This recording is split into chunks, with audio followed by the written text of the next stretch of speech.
Hey guys, hello and welcome to the Good Talk, back again with you for another show, for another episode of our Big Question series, show which we get some debate going about Arsenal and about everything that surrounds it. First time I'm back in the usual surroundings, which is nice and free, and I can be more expressive about what I want to say and do. Of course, if you watched yesterday's show, I was out and about. Apologies about the camera shake. I'm not really the one for vlogging, so that was new, and I hope you enjoyed the content that I was able to put out with an internet connection that was, it weren't great, it's fair to say, but we're back at home to discuss this. But basically, as some of you had said, it took 6 minutes for me to tweet out the tweet, which effectively was, I'm waiting for someone to tell me why Willian on a free is a bad deal.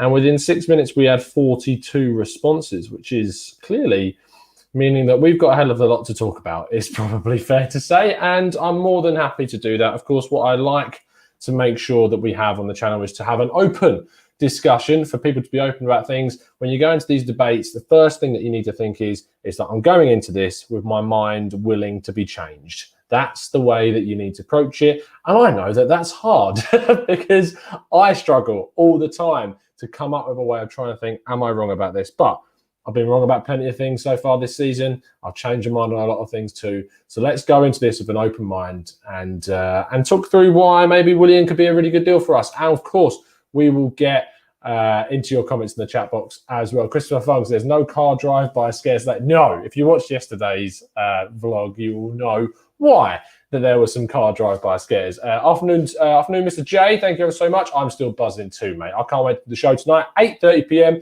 UK time. Myself, Raf, John, and Adam are going to be on the show discussing everything from yesterday, day before yesterday, Saturday, FA Cup final. But let's talk about Willian. So I've done some number crunching. I've done a little bit of research. That's why I didn't do the show immediately. I wanted to sort of take a step back, look at some of the stats, look into some things, talk about Willian a bit more. Of course, show you some of the statistics from our Y Scout sort of side of things as well, which we will do. There's just a bit of a tease for you.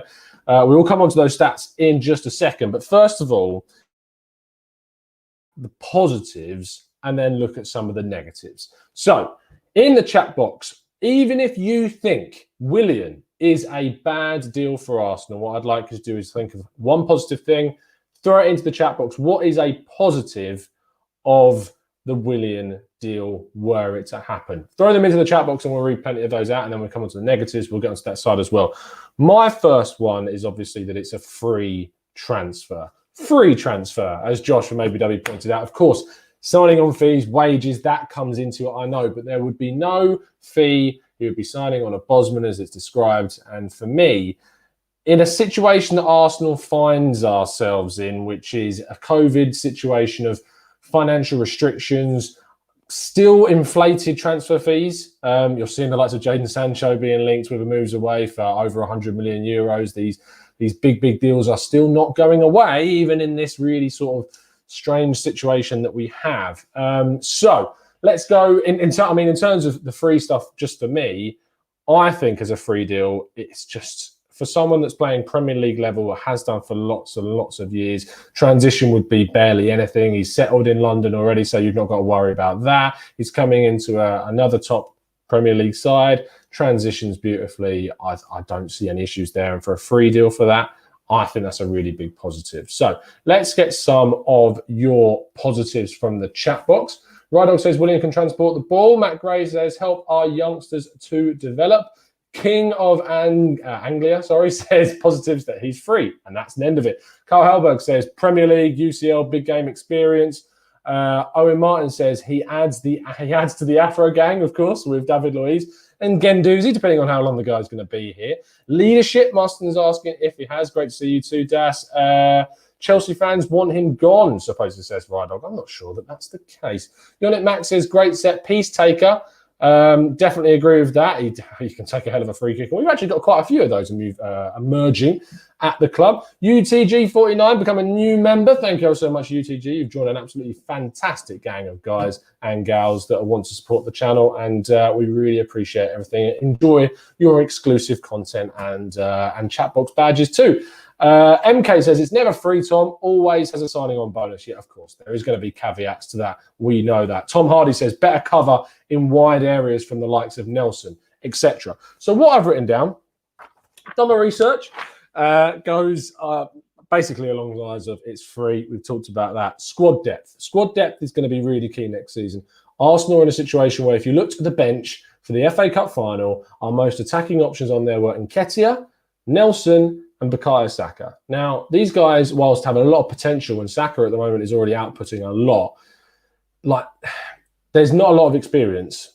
There's not a lot of depth in an attacking sense. And if we're going into next season, now with Europa League football, wanting to compete across multiple levels, we are going to need squad depth. And to bring in a player that's going to add squad depth to your team, you don't want to be spending lots of money on players that aren't necessarily going to start. And for me, Willian could start in this side. There's no doubt about the quality he's got, and he's starting for a side that finished way above us in the league this season.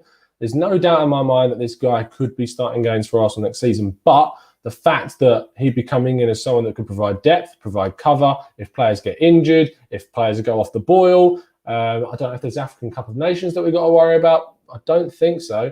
But even in that sense, we've got a lot of players of African descent, especially in that sort of area, Aubameyang, Pepe, if these guys stay at the club. Having depth in that area, I think, is key and it's important. So to keep Willian at the club for a couple of years to cover for that as well, I think is definitely a plus side to it as well. The other one I've got down is that Chelsea want to keep him. They are actively going out of their way to try and get this guy to nail down another 2-year deal. They only want 2. They don't want 3 because of his age situation. That would lead him up to 35 years of age. And I know for a lot of people that's scary, and I know why it's scary. And age is one of the negatives that we've got down. And maybe I'll save that just for a second. The other one is taking a key player from a rival. Now, I say key player, of course, they're bringing in Ziyech and possibly Havertz, and they've got Werner there. But look at it this way. Pedro's going.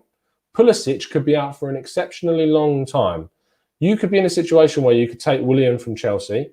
Because of Pulisic's possible long-term injury, they're going to have to replace, or they have to bring someone in. Callum Hudson-Odoi is not performing. He's been fairly poor the time that he's been there. And Willian would certainly be coming into that side, for me, with those injuries and with the people that aren't going to be in that team. And taking away that squad depth means that they will either have to invest or have to risk game time on a younger player. And I think they're the ruthless sort of things that you need to look out for in these situations. You need to be looking out for something to try and take it from a rival. And we don't usually, and I see that a lot of people go, I don't want Chelsea rejects. Well, so far, the Chelsea rejects, as they're being described, as what we call is Petr Cech, who, of course, was replaced by Courtois, arguably at the time the world's best goalkeeper, which I don't think you can turn around and say to Cech he's a Chelsea reject because of that. Came in, did quite well, maybe didn't do the best that he possibly could, but he saved a fair few chances. And when he was being brought in, there wasn't too many people complaining about that at the time. The next one, of course, was David Luiz, who has now put in 2 amazing performances in an FA Cup semi-final and an FA Cup final and got us on our way to an FA Cup final win, which was an amazing performance from the Brazilian. And he's really turned things around towards the end of the season. And for me, I don't think I look at David Luiz as saying it's a Chelsea reject that's not done well. I think David Luiz has had an okay season. Yes, he's given away a hell of a lot of penalties. I get that. But when it really mattered and when it really counted, David Luiz is one of the key performers in getting us an FA Cup trophy. So for me, that kind of forgives the negative side of things. So, and the thing is I feel that Willian is the best of the bunch. Willian is someone who's starting week in, week out for Chelsea. He's played there a lot this season. He's not been on the bench loads. He's been playing. And Chelsea fans, having spoken to quite a few of them, like the guy. I don't think they'd want to see Willian in an Arsenal shirt and doing well. And I think that's a credit to him as well. We had a super chat come in. I feel I might have missed it, which I hope I haven't.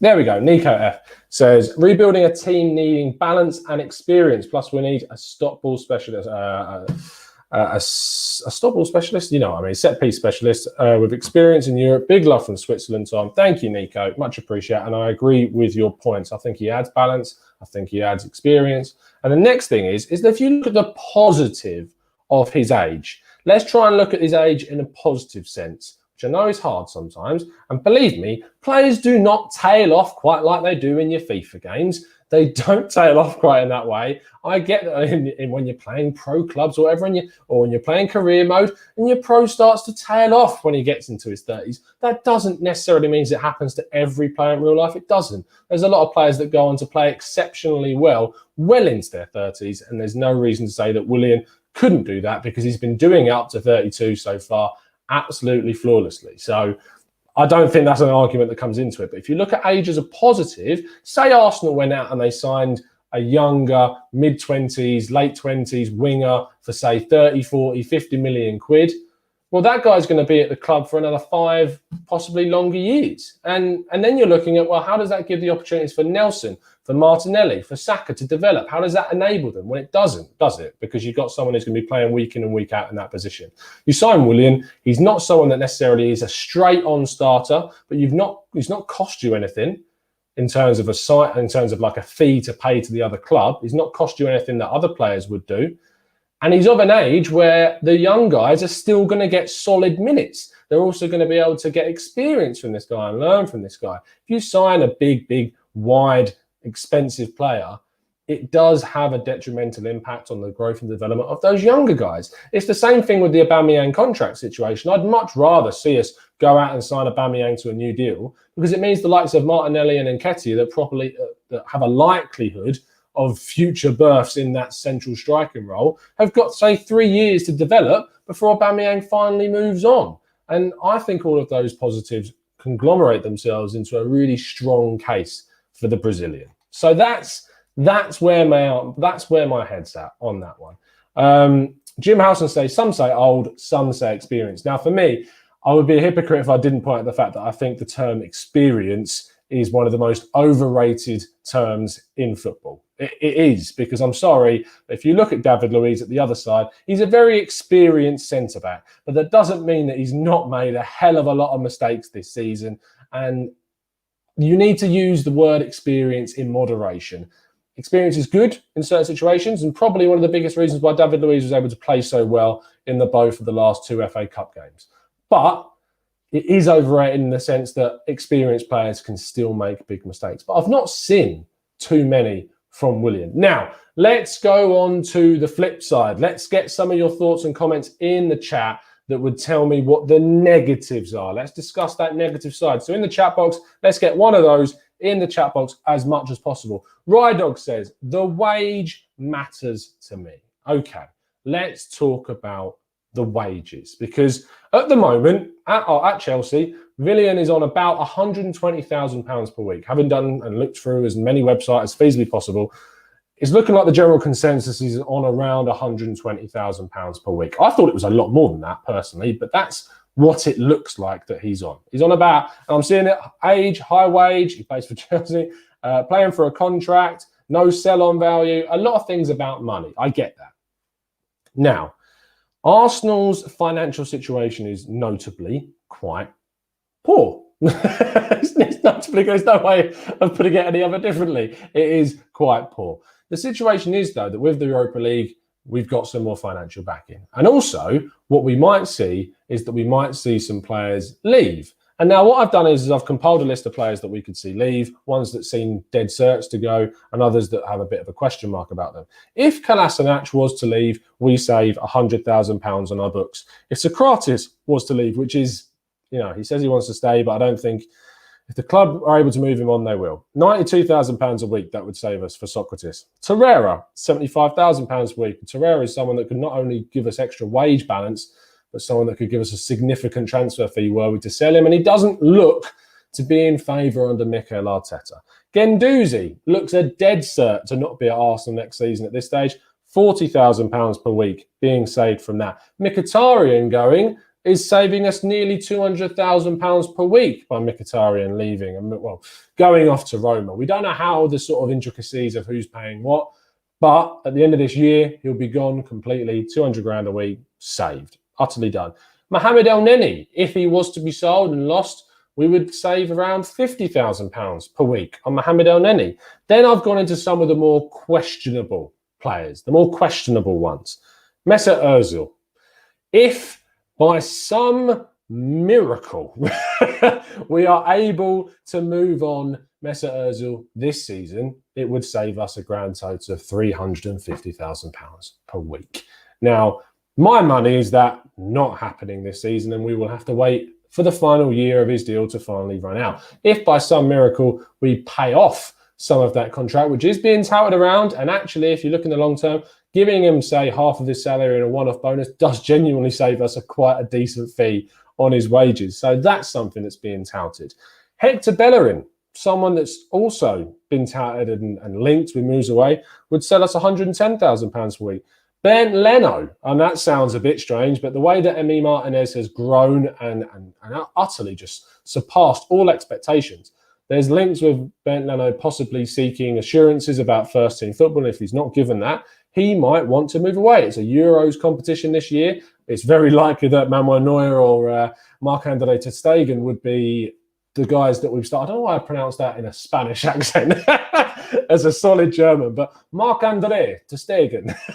But, you know, like, he's the one that's going to be probably starting amongst Neuer. But Leno still felt a little bit, what's the word, downtrodden that he wasn't selected in the last World Cup. And he wants to be back into that German side, and he knows to be able to do that, he needs to play. And if Martinez is going to be playing, then you can't really put it against Leno for wanting to seek a move away.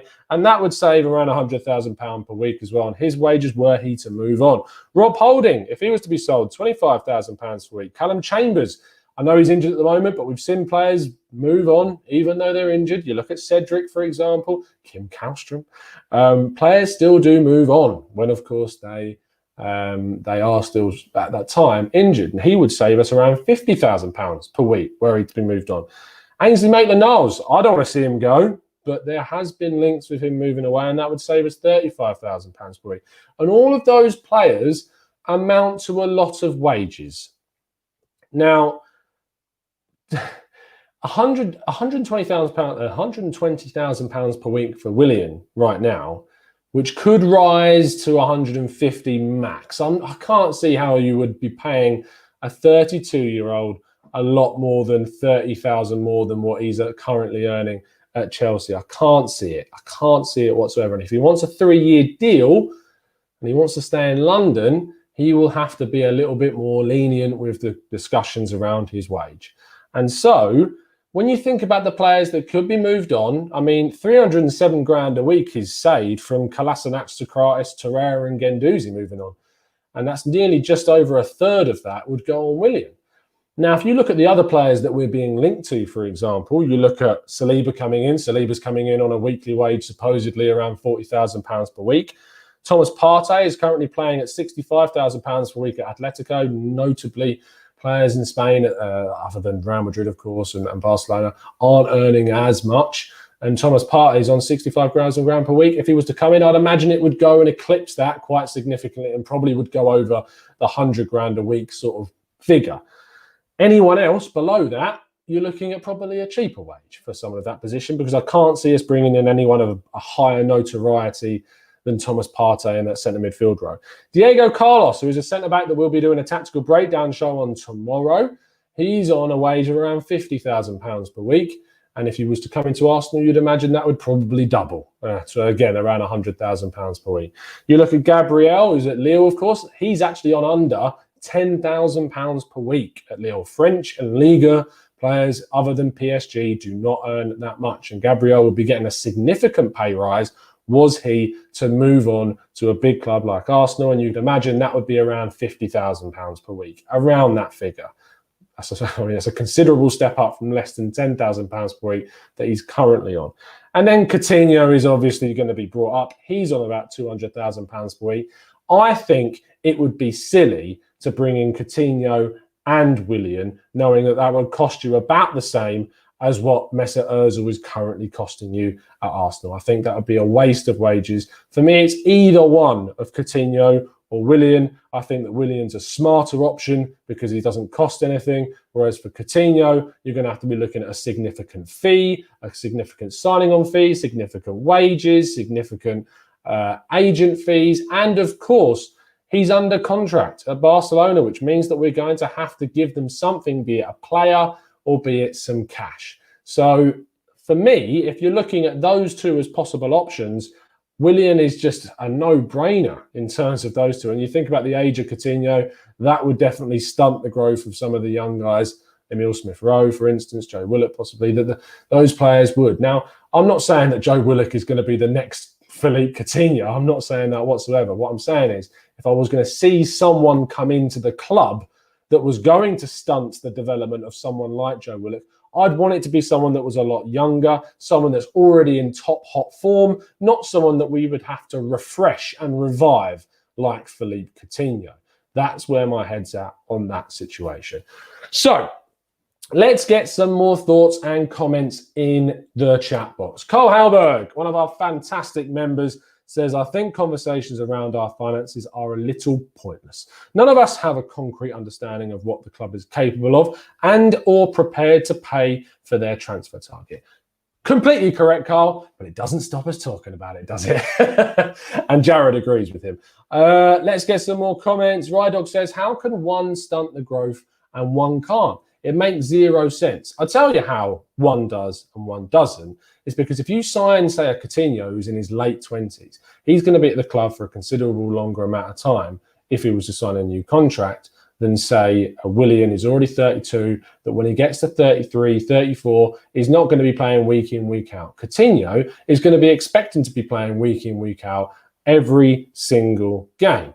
And that means that the likes of Joe Willock, the likes of Emile Smith-Rowe, the likes of Nelson, possibly on the left flank, because Coutinho does play more on the left flank than anywhere else on the pitch, Bukayo Saka, Martinelli, these guys would have their growth stunted more if, say, a Coutinho was to be brought in than a Willian. It's just common sense for me in that area. I don't understand how it would be any different in that area, if that makes sense. Root Cause, another one of our fantastic expert members, agrees with ESO, says, I 100% agree with you. Why do we keep buying surplus players from Chelsea? Now, of course, we looked at that slightly earlier on in the show, so feel free to rewind. But in short, the players that we've signed from Chelsea, just because they're coming from one place, does not mean that you have to suddenly make a link between all of these guys. When Petr Cech was signed, it was looked at as a fairly decent coup. When David Luiz came in, it was looked upon in a lot of criticism. But David Luiz, again, has put in two of the best performances we've seen from a centre-back in two performances against Manchester City and then against Chelsea. So we can always say that we're buying rejects, but these guys that we keep on criticising are actually putting in some fairly decent performances. And it's not even to say that just because they've done this or they've done that, that doesn't matter what they've done. Willian is his own example. And Willian is someone that the club at Chelsea are specifically trying desperately to keep hold of. And if that's a sign that he's a quality player, I don't know what more proof that you need of a team that has qualified for Champions League, that has signed Ziyech, that is signing possibly Havertz, that has signed Werner, that has got Christian Pulisic, that's got Callum Hudson-Odoi, why they would want to keep this guy if he was a bad player. And it doesn't make any sense to me. Surely it is common sense to look at that and think, wow, a team that finished in the top four and has got these amazing players coming in still wants to keep this guy, and desperately so. Obviously, that gives you some inkling as to how good this guy is for me. Jeremiah says, Willian has been very good after lockdown, but he was doing things before lockdown. I mean, people look at things in very short fits and spurts, and sometimes I think you lose sight of what's happened across the whole league. You look back to, I mean, you may forget, but Unai Emery was still our manager this season. It seems a long, long time away. And even I have to blink a couple of times to think back and go to those games that, I mean, I was at the Spurs game at the Emirates earlier this season. That feels like it wasn't even this year. But a lot of people are very quick to forget what's happened before Project Restart. And Willian is still playing all right before that point. So just think for a second and think back and maybe do a little bit more research before you just disregard it with the click of your fingers, because I just think there is more to this than meets the eye. Half South African says, adds valuable experience and depth to our squad, also coming off a very good season. Big Selt says, Giroud stunts Tammy Abraham's, Willian stunts Nelson. See, that's an interesting one, because, of course, Tammy Abraham came in as a starter so far this season, has fallen out of favour at Chelsea, and Olivier Giroud has come in and done that. Willian stunting Nelson, well, for me, I think there's a lot of question marks around Nelson. For me, there's more question marks around Reiss Nelson than there is about any of the younger guys at the club at the moment. And Willian coming in, I don't think is necessarily the worst thing in the world. And also, it could mean that, and if a club came in with a sizable fee for Reiss Nelson, say 20 million plus, 30 million plus, I'd be really open to possibly entertaining that, because I don't see someone who plays right wing in Reiss Nelson. I look at what's ahead of him in Nicola Pepe. I look at what could come in Willian and think that he's not going to be getting in front of Willian and Nicola Pepe for the foreseeable future. So if Arsenal can reinvest the money that you could get maybe for Reiss Nelson in a centre midfielder or a centre back or a better right back, or possibly even another keeper if Bernd Leno goes, then I don't see a big problem with that personally. That's just my thoughts on it. Christopher Fung says, Willian's a very intelligent footballer. Need his ability to take on defenders 1v1 and ability to hold on to the ball further up the pitch and allow others to join the attack. Is a fantastic point from Christopher. Something that Pepe has had to learn this season is the ability to cut back, hold the ball and play it backwards. Willian does that a lot. Willian holds the ball up on the wing really well. He passes back to his fullback in Reece James all the time and brings him into the game. And we need someone that does that all the time on either flank, because Willian can play on either side. And he would be doing that excellently when he was on the pitch. And he brings in those fullbacks. He brings in your right or left-sided centre midfielder to bring in those guys to the attack by holding the ball up. We often struggle to hold the ball up at the top of the pitch. And I think Willian definitely adds that to his game for sure. Collins says, I feel like we have a generation who play FIFA and Football Manager and think about players who are 30 plus, and that means they cannot be good. I 100% agree with you, Colin. And I get why. I think there's a massive problem at the moment with the way that sometimes players are looked upon in the wrong way. And what we do on the show is, and the reason we do the tactical breakdown shows is because I want to show you the raw statistics. I want to give you the expert insight of the guys that come on the show. Tomorrow we've got Kieran Quayle coming on as the editor-in-chief for Get Spanish Football News to talk about Diego Carlos. And for me, like, you just need to try and just block that side of things out. I play FIFA. It's not like I'm being negligent about it. I play FIFA now and again. I certainly don't play as much as I used to, and I'll still beat any one of you. But it's just, for me, like, I think people just need to sometimes take a step back from FIFA, take a step back from Football Manager. Footballers are not some algorithm that you can predict what their statistics and what their output is going to be after they turn a certain age. You just can't think that way. The only ever way that I look at age in a negative way is for two reasons. One is to look at how it will impact the younger players at the club. And two is on sell-on value. If a player has no sell-on value and you're paying a significant fee for him, I have a really big problem with that. But seeing as Willian wouldn't cost us anything in terms of a transfer fee, only would be signing on fee and wages, I don't think that necessarily comes into this anywhere near as much as it would do were we signing someone for a significant fee. Christopher Fung says, we're not asking to invest transfer budget on 30 plus players. We need balance across the squad, and people with the championship pedigree are always welcome to mentor and develop the younger players. So one of the best things, and we had a new member join up today who I'm really sorry, but I've forgotten his name. We've got so many. I can't scroll up far enough. Let me know, new member, who you were. But our group of members, one of the good things about them is that genuinely they put in such insightful and well thought out comments in the chat box. And that, again, is one of them. Having someone that can provide that experience and look up to that winning mentality of winning big trophies, beating us in the Europa League final, winning Premier Leagues, playing under multiple managers, bringing in added insight.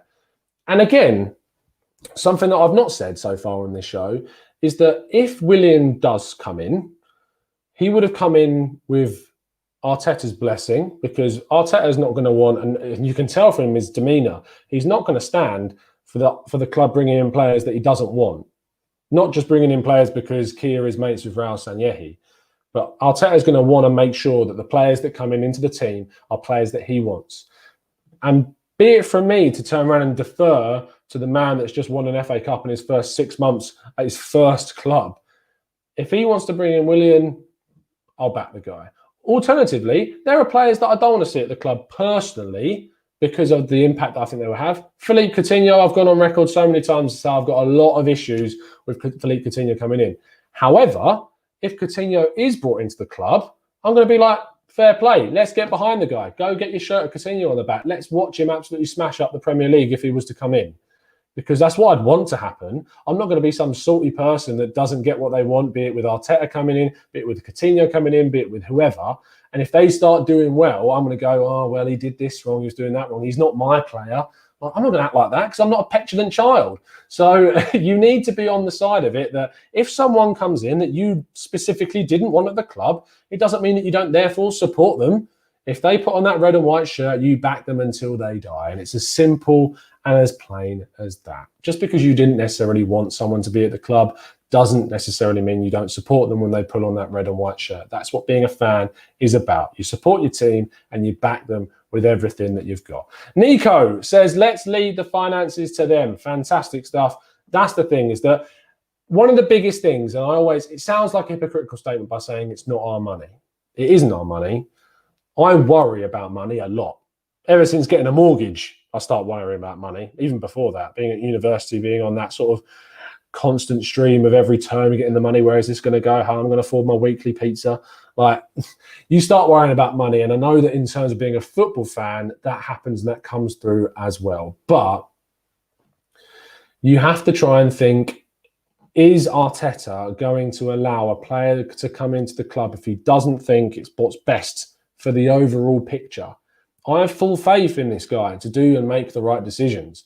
And if bringing in Willian, no matter what the financial side of it is, no matter what the wages are, I have the full confidence in him to make the right decision. Until he proves me wrong by consistently being poor or consistently doing wrong things, then I'm going to say that I'm going to defer to this guy.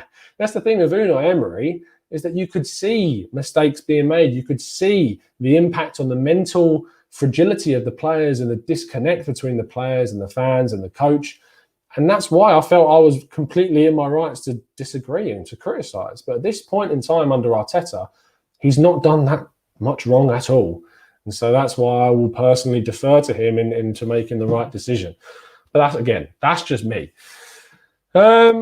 As Isman said, Arteta knows. Give him what he wants and who he wants. A very expensive squad player. How is he a very expensive squad player? I don't get it. He costs us nothing in terms of a transfer fee. He doesn't cost us anything. Coutinho's an expensive squad player because for me, Coutinho comes to this team and doesn't start. He's not getting in ahead of Aubameyang. We're not playing with a number 10. I don't want to see us playing with a number 10. I want to see us playing with a midfield three like Liverpool in a 4-3-3. So that would make Coutinho a non-starter at this point. So for me, that's an expensive squad player, not Willian. I just don't think that whatsoever. I don't see how it's an expensive big squad player. I really don't. MIL Reaction says Malang Sarr is a free agent and a quality centre-back. If you are a member, an expert member to be precise, we did an interview with Adam White, who is the main chief features writer at Get French Football News, which I know is a site that a lot of you will follow, and you'll get all your French side of things from there. And I asked him about Malang Sarr, and one of the really interesting things that I heard about Malang Sarr from him is that actually that William Saliba is rated higher and is seen to be a better defender than what Malang Sarr is. So to give you a little bit of insight, if you want Malang Sarr, then you need to be really excited about what William Saliba is going to bring us next season. Iron Cub, long-term listener, loving the fact that you're with us again, mate. He says, if we sign Coutinho, that would show Arteta does want to play with a number 10, though. I'm not sure, because he's played more at left wing. And I don't, obviously, if he comes in, I don't know where he's going to play him. He might play him as number 8. He might prove me completely wrong and go with him in the number 8 role. But I just don't see it. I don't get it. And obviously, you have to take all of the things that you see on social media with a pinch of salt, because at the end of the day, the media make up a lot of stuff. Like, they might hear some whispers, or they might see an opportunity and just say, yeah, that's who Arsenal's going to sign. It makes sense for them to sign that. They're in the right area. They want to come back to the Prem. Who can afford them? Who can he go to? Who can't he go to? They put 2 and 2 together and get 7. And well, they get Coutinho in this case. You don't necessarily have to believe that everything that you read. What we do on the show is as soon as we link to anyone, no matter who it is, we usually do a show on them just to give you some insight onto who that player is. We're not doing it by saying he's coming to Arsenal. I know that might seem hypocritical, seeing as usually the title of the shows is blah, blah to Arsenal, blah, blah to Arsenal. But that's done because we want to give you insight on a player that's being linked to Arsenal and to give you some education about who they are and what sort of stats they've got. Jeremiah says, Tom, I do think Coutinho can play in a midfield three with Ceballos and Partey. Well, for me, I kind of want to see Granit Xhaka playing in the midfield three. I know that doesn't appeal to a lot of people, but he's just so key to what Arteta's doing. And even if Partey was to come in, I'd be playing with Partey and Xhaka and Ceballos as my midfield three if we can sign Ceballos permanently. That's just where my head's at on that one. Yonic Max says, I genuinely think that Gabriel should be our priority. Another player we could get for 20 to 30 million pounds that will almost certainly be worth 8 million in the future. And he'd be coming in on a decent wage because, as I said earlier on in the show, he's not earning loads at Lille so far. The players typically don't. And so, yeah, that's just sort of where my head's at in terms of that one. Tamidayo, sorry if I pronounce your name wrong, Ray. He says, why can't we get Ben Rama instead of Willian? A couple of reasons. One, he's not free. Two, he'd therefore cost a lot. Three, if they get promoted to the Premier League, they're going to be desperate to keep him. Four, Arsenal aren't going to be the only ones in for that guy, trust me, because he's a brilliant, brilliant footballer.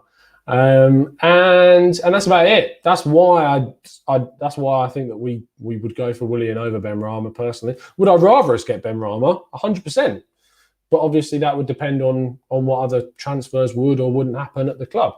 Arsenic Gunner says, Tom, like City, we will play with a 4-3-3 and I'm so excited. Who will be our KDB? Could be Ceballos. Genuinely, could be Ceballos being our most creative player in the middle of the park. He played that role at Real Betis. He went to Real Madrid. He tried to play that role. It didn't quite click there. But at Arsenal, if you bring in Thomas Partey and play Xhaka in behind, I think you've got the opportunity there to see Ceballos flourish in a more creative role. So I don't see why he shouldn't be. Vinny Eagle says Ceballos should be our number one priority. Sell Kolasinac and go for Sarr as our backup, then focus our money on a world-class centre mid like Partey. 100%. Couldn't agree with you more, Vinny. Zamir says, sign Partey and forget the 4-3-3. Yeah, if we don't sign another midfielder, I'm really in favour of seeing us continue with this three at the back at the moment. I don't think we've got enough quality in the centre midfield to switch to, and in the centre-back area, even with Saliba coming in, to swap to a 4-3-3 at that stage. 312 Guna says, Tom, you planning on doing a feature on centre-back Diego Carlos at Sevilla, who is the latest to be rumoured? Tomorrow! Thank you for asking. Yeah, tomorrow, tactical breakdown on Diego Carlos with Kieran Quayle, the editor-in-chief of Get Spanish Football News. Will be out tomorrow, so make sure you've clicked that subscription button and the notification bell so you know when it will drop live. It will probably be around 6 p.m. UK time. Christopher Fung says, at Madrid, they pushed out Ceballos at left wing and he never got much of a chance to play centrally. Spot on. Don't blame them when they have Kroos, Modric, Casemiro, not just those guys, but they've got now Federico Valverde is a very, very good player. Loving seeing what he's about, although he's played really wide in some areas. I can't believe they let go of Llorente, to be honest. That was the weirdest one they let go of. Avon Teddington says the logic for going for older forward players is you help develop the young guys you have coming through in those positions, which leaves me wondering why Willian would be offered a 3 years. Yeah, I suppose there's two sides to that comment there, Avon. Of course, you've got the first bit spot on, talking about it enables still there's routes for those young guys to go through. But the 3 years thing, I mean, just because you sign someone up to a 3-year deal doesn't obviously mean they're going to be playing week in, week out for the majority of those 3 years. You give them a 3-year deal because it gives you a sense of having someone as a squad player for that length of time. Yes, you commit to paying them the wages for that length of time, but it might mean that you actually get to sign him over allowing him to stay at Chelsea or him going to another club. And sometimes you just have to hold your hands up and say, yeah, we'll do the deal if it means you get another year. And who knows? Someone, I mean, it's very unlikely, but who knows? Someone comes in 2 years' time and from the MLS or from Qatar or from China and takes them off your hands for 2 million quid after 2 years. So who knows at this stage? John Knight says, Tom, yes? Are you asking me something? Jabalani says, we won a trophy. Yes, we did. John Knight says, Tom, did you know Tom backwards is MOT? Do you think we shouldn't sign Depay? What a weird comment. I did know backwards it was MOT, surprisingly.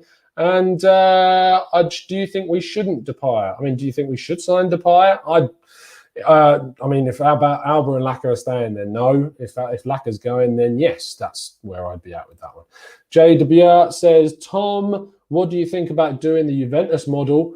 Get some freebies in. If they work, then great. If they don't, then sell them on for profit and reinvest. Win-win. The problem is that Juventus are in a much better position than we are in their league right now, and they can afford to do that. They can also offer the situation of being the best team in that league to players like Rabia and Ramsey, whereas we can't at the moment. So I get your point, but it doesn't work all the time for certain players. It doesn't work. Rydog says, what position does David Silva play at City? Well, I mean, he plays mainly as obviously sort of a cam, as an attacking midfielder. He has played wide before for them as well. He's played wide for Spain as well, in a very sort of compact wide position. But he's an attacking player. You wouldn't really see him playing deep. However, Manchester City can sometimes afford to play their attacking players deeper. You've seen that with Kevin De Bruyne. So there you go. Rodney says, sort of left 8, says Rodney. And Rydell says, exactly, same spot, continue to play at Arsenal. The thing is, it's different, Rydell. You can't look at Manchester City's ability to play an 8 like David Silva in the same way that you look at Arsenal's. Manchester City can afford, being the dominant side that they are in every game that they play, to have a number 8 like David Silva. They can afford to do that. Arsenal can't afford to do that. It's naive to think that Arsenal can play a similar system to Manchester City, to play a system where when a team goes out against Man City, how many times does that team go out thinking they've got a chance to win that game in comparison to playing against Arsenal? It's just not the same mentality. Teams like Brighton, like the lesser sides in the Premier League, bottom half sides, go into games against Arsenal thinking we could get a point here, we could get a win here. Arsenal can't afford to play a David Silva-esque player at number 8 because it doesn't provide you enough defensive cover, and we're not good enough at the back to do it. And it's as simple as that. People need to stop, and I hate the word, and I don't mean it in a insulting way, but there is a level of arrogance sometimes about Arsenal fans to think that Arsenal can play the same way that Man City can, to think that Arsenal are on the same level as Man City and that we can somehow do that just because we got their assistant manager in Arteta. In the future, Arsenal may get to a point where they can emulate that. But right now, teams that play Man City are going into the games with a different mentality than they are going into games against Arsenal. And for me, that's why you cannot afford to just lose out on any defensive cover by playing a David Silva-esque player at number 8 or a Coutinho at number 8 that you could for Arsenal. That's just where I see it. So there you go.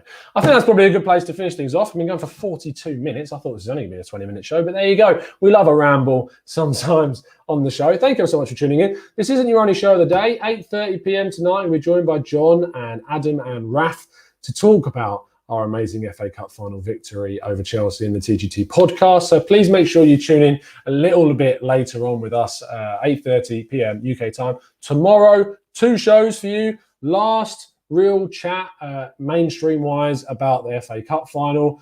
With Drew on our Tactical Breakdown podcast, breaking down the tactics that Arteta obviously implemented to beat Chelsea in the final and beat, obviously, Frank Lampard. And, of course, the Tactical Breakdown show, breaking down Diego Carlos, will also be out tomorrow. Looking forward to doing a little bit on that. And if 2 more plugs to do.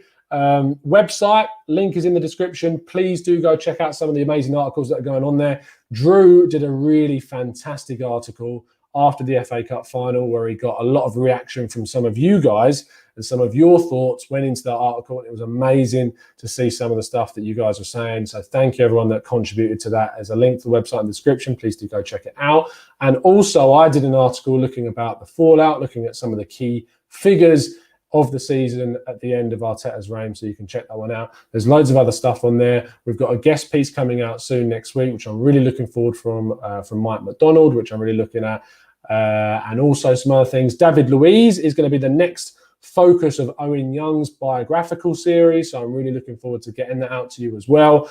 And is there anything else to plug? Yes, one more thing to plug. This morning, I was on Get Talk. Let me just make sure I get it right, so I don't do them a disservice. But this morning, I was on the radio talking about the FA Cup final with the boys over at Team Talk Radio, which is a Liverpool-based radio station. So if you want to get that, I'll tweet it out the link at the Gooner Talk TV. Fantastic stuff going on over there. They have Miguel Delaney on the same show, so it's a really, really good show.